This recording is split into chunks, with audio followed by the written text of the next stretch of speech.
Hi friends, எல்லாத்துக்கும் good morning. இப்போ தான் நம்ம வீடியோ ஃபஸ்ட் டைம் யாராவது பார்க்குற மாதிரி இருந்தால் லைக் பண்ணி ஷேர் பண்ணி மறக்காமல் சப்ஸ்கிரைப் பண்ணிக்கோங்க. வாங்க வீடியோக்குள்ளே போகலாமா? நைட்டே பாத்திரம்லாம் விளக்கி வச்சாச்சு. அப்போ தான் காலையில் கொஞ்சம் ஈஸியாக இருக்கும்ன்ட்டு விளக்கி வச்சுட்டு தரணிக்கொட்டை நைட்டே ஊற வச்சுட்டேன். கத்திரிக்காய் தரணிக்கொட்டையும் போட்டு சாப்பாடு செய்யலாம் அப்படின்ட்டு. தரணிக்கொட்டையிலலாம் கழுவி உப்பு போட்டு வச்சிடலாம். ஒருத்தர் வடித்து செய்வாங்க. அந்த ப்ராசஸில் எனக்கு தெரியாதனால நான் எப்பயுமே சாப்பாடாக இருக்கட்டும், இந்த மாதிரி கொட்டைங்களாம் வேக வைக்கிறதுலாம் கூட நான் குக்கர்லேயே செஞ்சுப்பேன். நெக்ஸ்ட்டு அரிசியெல்லாம் ஊற வச்சிடலாம் சாப்பாட்டுக்குன்ட்டு. அரிசி ஊற வச்சாச்சு. அப்புறம் என்ன, நம்ம வழக்கம் போல் என்னோடய பீட்ரூட் ஜூஸ் தான் ரெடி பண்ணிகிட்டு இருந்தேன். பீட்ரூட் ஜூஸில் என்னென்ன போடுவோன்னா கருப்பு தலை, இஞ்சி, பீட்ரூட் இது 3 போட்டு ஜூஸ் குடிச்சிக்குவேன் டெய்லியுமே.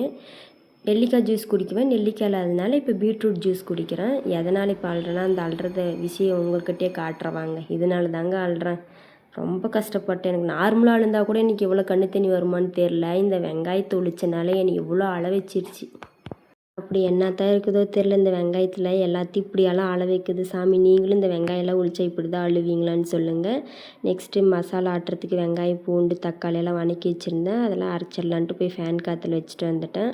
மாமாவுக்கு டைம் ஆயிடுச்சு, விட்டா தூங்கினே இருந்துருவாருன்ட்டு மாமாவே போய் எழுப்பிடலான்ட்டு போயிட்டேன். ஹீட்ரு போட்டு விட்டு மாமாவை எழுப்பி விட்டுறலான்ட்டு மாமாவை எழுப்புறதுக்கு வந்தால் மாமா இந்த குளத்துல படுத்துருந்தாருங்க. எனக்காக ஒரே சிரிப்பு. அப்படியே ஒரு வீடியோ எடுத்துகிட்டு மாமாவை வந்து எழுப்பி விட்டாச்சு. தெரில, எங்களுக்கு மட்டும் இப்படியா இல்லை உங்களுக்கு இப்படியான்னு சொல்லுங்கள். நைட்டு 12 மணி 1 மணி ஆனால் கூட தூக்கமே வரதில்ல. ஆனால் அந்த காலையில் தூங்குறது தாங்க நல்ல தூக்கமே. எனக்கு எங்கள் மாமா காலையில் தான் நல்லா தூக்கம் வருமே. என்னால் எழவே முடியாது. இருந்தாலும் இவங்க ஆஃபீஸ்க்கு போகிறாங்க அப்படின்றதுக்கோசரம் எழுந்து இவங்களுக்கோசரம் சாப்பாடு செய்கிறேன். எழுந்து உக்காந்துமே தூங்கினார் மாமா. போதும் டைம் ஆயிடுச்சு, போய் வாங்க நைட்டுக்காக தூங்கிக்கிறீங்கன்ட்டு எழுந்து மாமாவை குளிக்க சொல்லிட்டு நெக்ஸ்ட்டு எனக்கு தெரிஞ்ச மாதிரி ஒரு குழம்பு செய்யலான்ட்டு கத்திரிக்காய் வதக்கிறதுக்கு கத்திரிக்காயெலாம் ரெடி பண்ணிகிட்டு இருந்தேன். கட் பண்ணி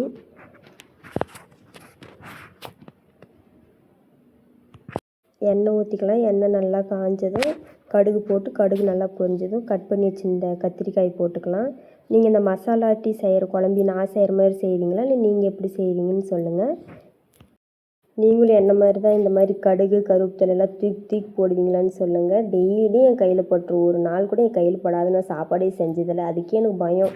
அடுப்பில் எதனா சாப்பாடு செய்யணுன்னாவே. ஆக்சுவலாக எனக்கு சாப்பாடே செய்ய தெரியாது. அதான் சொல்கிறேன்ல, கல்யாணத்துக்கு முன்னால் நான் ஒரு நாள் கூட நான் செய்யவே மாட்டேன்.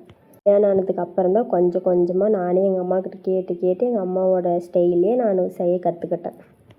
நெக்ஸ்ட்டு மசாலாலாம் ஆட்டிடலாம். மசாலா ஆட்டுறதுக்கெல்லாம் போட்டு மசாலாலே இந்த மிளகாத்தூள்லாம் போடுறதுக்கு மறந்துட்டு ஏதோ ஒரு ஞாபகத்தில் மாமா எதோ கேட்டாங்கன்ட்டு அவங்கக்கிட்ட பேசிவிட்டு அந்த மசாலாவில் போடாது தனியாக போட்டுட்டேன். இன்றைக்கி எப்பயுமே அந்த மசாலாவில் தான் போடுவேன். அப்போ தான் ஒரு தனி டேஸ்ட்டாக இருக்கும். அதனால் இன்றைக்கி மறந்து அப்படியே போட்டுட்டேன். போட்டு நல்லா குழம்பு சுண்டிக்கு வந்ததும் நம்ம அந்த வேக வச்சுருந்த தரணிக்கொட்டையை எடுத்து போட்டு கிளறிட்டு கொஞ்சம் காயெல்லாம் வெந்ததும் புளி தேவையான அளவு புளி கொஞ்சம் ஊற்றி குழம்பு இறக்கிற வேண்டியது தான். சாப்பாடெலாம் செஞ்சு முடிச்சுட்டு மாமாவுக்கு டைம் ஆயிடுச்சு. மாமாவுக்கு சாப்பாடு போட்டு கொடுத்துட்டேன். மாமாவுக்கு சாப்பிட்றதுக்கு போட்டு கொடுத்துட்டு அவங்களுக்கு மதியத்துக்கு லஞ்ச் பாக்ஸ்லேயும் போட்டு பாக்ஸெல்லாம் ரெடி பண்ணி வச்சுட்டேன். போய் மாமாவுக்கு சாப்பிட்றதுக்கு கொடுத்துர்லாம். மாமாவுக்கு எப்போ நான் பாக்ஸில் சாப்பாடு போட்டாலுமே கொஞ்சமாக போடு பாப்பா, கொஞ்சமாக போடு பாப்பான்னுவாங்க. அவங்க முன்னாடி கொஞ்சமாக போட்டு அவங்க வெளியே போனதுக்கப்புறம் எடுத்து போட்டுரும். மாமா கரெக்டாக கண்டுபிடிச்சிட்டு மதியம் எனக்கு கால் பண்ணுவாங்க, ஏப்பாப்பா இவ்வளோ சாப்பாடு போட்டு அப்படின்னு. அப்புறமா என்னங்க மாமா கூட தான் உட்காந்து கொஞ்ச நேரம் பேசிகிட்டு இருந்தேன். மாமா போனதுக்கப்புறம் எல்லா வேலையும் செஞ்சுக்கலான்ட்டு. மாமா இருக்குள்ள நான் எந்த வேலையுமே செய்ய மாட்டேன். ஏன்னா அப்புறம் எனக்கு போர் அடிக்கும். மாமா போனதுக்கப்புறம் கொஞ்ச நேரம் கழித்து மெதுவாக செஞ்சிட்ருப்பேன். மாமா ரெடி ஆகிட்டாங்க. மாமாவுக்கும் சந்தனம்லாம் வச்சு விட்டு மாமாவும் கிளம்பிட்டாங்க. குட்டியாக எனக்கு ஒரு பாய் சொல்லிட்டு பத்திரமா இருப்பாப்பா சாப்பிடுன்னு சொல்லிட்டு மாமாவை கிளம்பிட்டாங்க. அப்புறம் நான் வீட்டில் இருக்கிற வேலையெல்லாம் செஞ்சுட்டு நானும் சாப்பிட்டு முடிச்சிட்டேன். அவ்வளோதாங்க. நம்ம வீடியோ பிடிச்சிருந்தா லைக் பண்ணி ஷேர் பண்ணி மறக்காமல் சப்ஸ்கிரைப் பண்ணிக்கோங்க. சப்போர்ட் பண்ணுங்கள். நிறைய பேர் சப்ஸ்கிரைப் பண்ணாமல் பார்க்குறீங்க. மறக்காமல் சப்ஸ்கிரைப் பண்ணிக்கோங்க. அடுத்த வீடியோவில் பார்க்கலாம்.